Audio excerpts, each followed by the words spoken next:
Hello friends, मैं हूँ रिया और welcome to my channel miss classes masters in students training.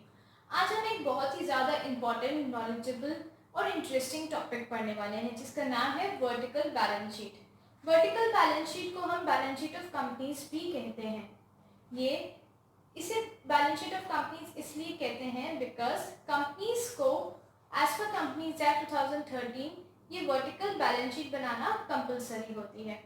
ये balance sheet prescribed in part 1 of schedule 3 of companies act भी कहा जाता है। इसे ऐसा इसलिए कहते हैं बिकॉज कंपनीज एक्ट एक लॉ है कंपनीज के लिए।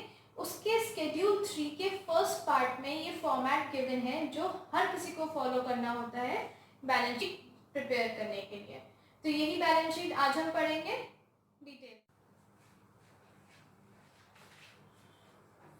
बहुत सारे बच्चों के मन में ये डाउट होगा कि बैलेंस शीट तो हमें ऑलरेडी बनानी आती है। हमने पूरी 11th में बैलेंस शीट बनाई है, 11th में सीखी थी बैलेंस शीट बनानी। फिर हमने पूरी पार्टनरशिप अकाउंट्स में बैलेंस शीट बनाई है, वही टी शेप की बैलेंस शीट जिसमें एक साइड हम एसेट लिखते थे और एक साइड हम लायबिलिटीज लिखते थे।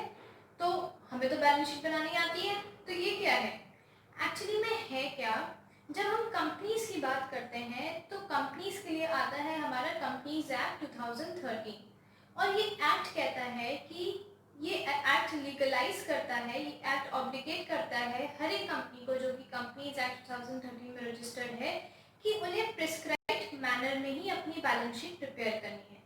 प्रिस्क्राइब्ड मैनर क्या है? प्रिस्क्राइब्ड मैनर जो कि हमारे part 1 of schedule 3 of companies act में गिवन है। इस लॉ में एक शेड्यूल है, शेड्यूल का पार्ट 3 है जिसमें कि ये फॉर्मेट गिवन है। जब हम बात करते हैं फॉर्मेट की, क्या हमें फॉर्मेट फॉलो करना ज़रूरी है? यस, हमें फॉर्मेट फॉलो करना ज़रूरी है। दो मैं आपको एक बात बताऊं, हमारे एग्जाम्स में पूरी की पूरी बैलेंस शीट बनाने के लिए नहीं आएगी। हमारे एग्जाम्स में यूजुअली कुछ छोटे छोटे क्वेश्चंस आते हैं।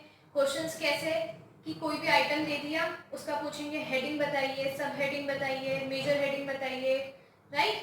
या फिर इसके अंदर हम क्या कहलाते हैं, या फिर कुछ एक एक्सट्रैक्ट दे दिया हमें, किसी एक क्वेश्चन दे दिया छोटा सा कि इतने असेट्स हैं, इतनी लायबिलिटीज हैं, या कुछ भी एक छोटा सा क्वेश्चन बना के दे दिया और वो कहते हैं कि इससे आप बैलेंस शीट में शो करके दिखाइए कि बैलेंस शीट कैसे दिखेगी।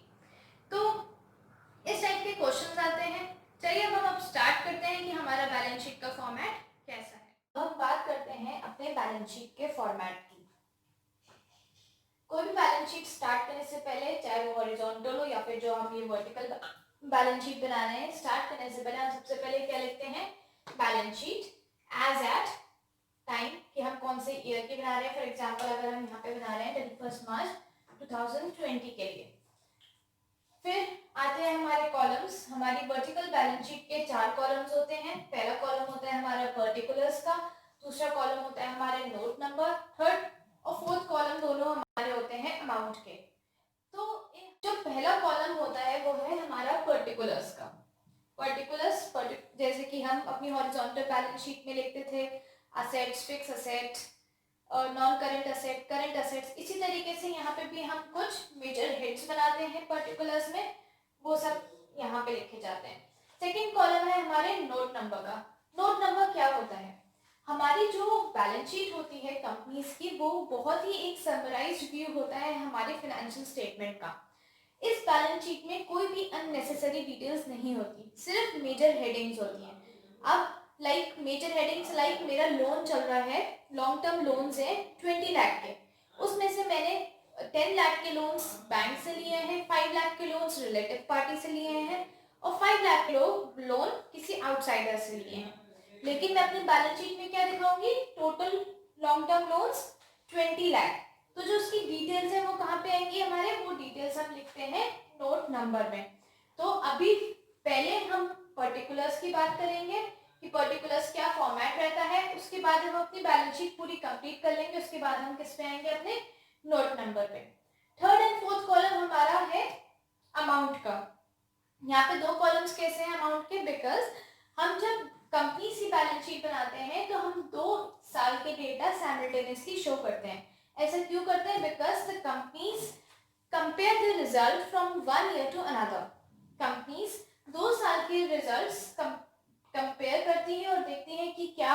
हमने प्रोग्रेस किया, क्या डिक्लाइन हुआ, किस चीज़ में हमें ज़्यादा फायदा हो रहा है। इसलिए हम सबसे पहला कॉलम यहाँ पे होता है फिगर्स ऑफ करंट ईयर। अगर हम 2020 की अगर बैलेंस शीट बना रहे तो करंट ईयर कौन सा हुआ हमारा 2020, और उधर होती है राइट हैंड साइड पे figures of previous year, that is 2019।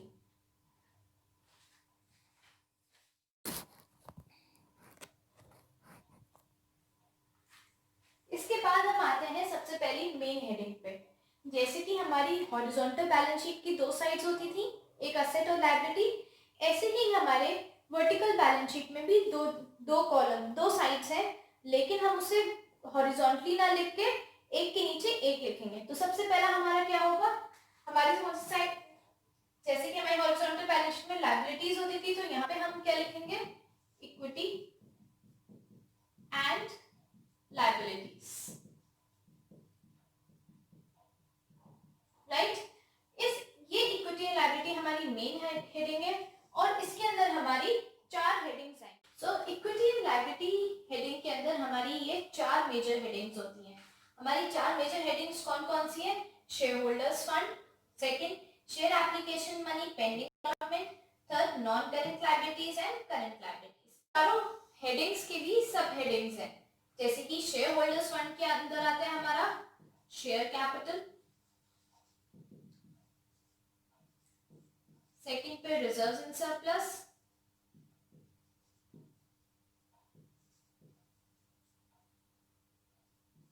Third पे